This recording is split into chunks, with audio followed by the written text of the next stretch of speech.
We've seen a few versions of Cleon through seasons 1 and 2 of Foundation, but we see more of the one that started it all in episode 9. Of course, I'm talking about Cleon the First. And we see him at different points in his life as dawn, day, dusk. You get the idea, you've seen the show.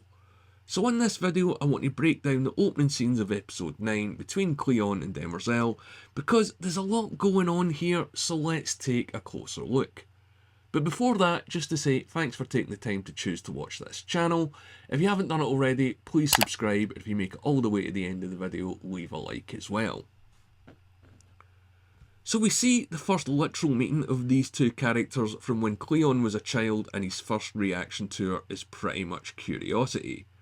Robots seem to be legend in this universe at this point in time, and we see her start to tell him stories building their relationship step by step. And let's focus on what she tells him. That she was captured after a battle before being taken to the Emperor at the time and then being put in this state. So she's 18,000 years old and much older than even the Empire itself. And if she maybe wasn't built on Earth, it's probably safe to say that she was built by people from there. She doesn't say that the robots lost the war exactly, and for all the time they spend together, she covers a lot of ground that we don't see. Plus, we can't take anything that she said as gospel truth, as it could all be just to manipulate him in the first place anyway. But what's interesting is, it seems to take decades for Cleon to decide to put her back together, which shows a few key things in his character. One, that he liked control that he had over her, and two, he knows she welcomes his company as much as he welcomes hers. It's this basis of a not very healthy relationship that only goes on to get worse.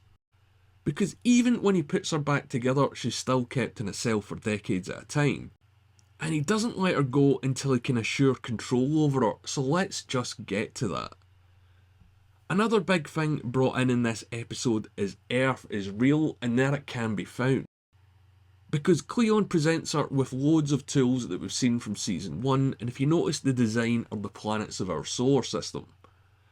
And this is a really big reveal here, that Cleon has researched and established that Earth is real. Because people at this point have forgotten where they're from, and it's just a myth, like I keep saying, like Atlantis. But this scene establishes that it is a real place in this universe, and if you know the Foundation books and the history of what happened to Earth, it's a pretty big deal. Because without going on to spoilers, think about this: why do humans in this universe treat Trantor as if it's the cradle of humanity? Again, I'm not going into spoilers, but it's a big thing. But anyway, the older Cleon releases Demerzel from her cell, and this is very important because a lot of people have overlooked this particular aspect to the scene. She does genuinely feel emotion here when she's let out for the first time.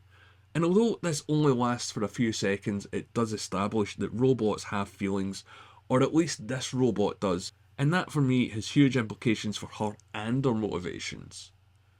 But of course, her freedom is short-lived, as using the tools he adds the chip and gives her her new directive, so she's free for literally minutes before Cleon traps her again. And this is the whole worst aspect of the thing. He doesn't want her, a robot, to be more free than him, a man who's going to be emperor. And coming up with the idea of the dynasty and her being its shepherd means they're now both literally trapped. He put her into the same prison of his life that he hated to make it more easier for him to exist. And this is something to really think about. Demerzel has now had 17 or 18 Cleons to deal with and shepherd throughout the various periods in their life. So these versions that we've seen in other times in the show have been the most tempered and shaped by Demerzel over the years. So much so that she can totally predict their behaviour, which we've seen happen many times before. But this version of Cleon is the worst because he hasn't had that moulding and shaping that Demerzel brings to the dynasty. We also learn that she can't harm a Cleon, which makes her killing Dawn in season 1 even more curious. Maybe she was able to kill him as she was going against the dynasty and that's what her programming has evolved to do. Or maybe it's because she learned after the genetic modifications made to him he wasn't technically a Cleon anymore. And that's something to think about as well. She could still be behind the changes to the clone DNA in order to break the directive and not harm a Cleon. It might be if the DNA is modified enough, she wouldn't view the clones as Cleons and then she'd be free from the directive and her programming. But at this point would be a deep callback because this show loves setting things up for later on. Now, these are just my theories on why this guy is the worst Cleon, and if you ask me, this wasn't a Cleon focused episode, it was a Brother Day one. I mentioned that in my live stream. If you haven't checked it out, you can still check it out. And I'm going to be doing more Foundation streams, so make sure you're subscribed and you've got the notifications turned on so you don't miss it. And as always, if you've made it this far, I want to hear your comments as well, so let me know what you think below. And my name's Al, thanks for watching.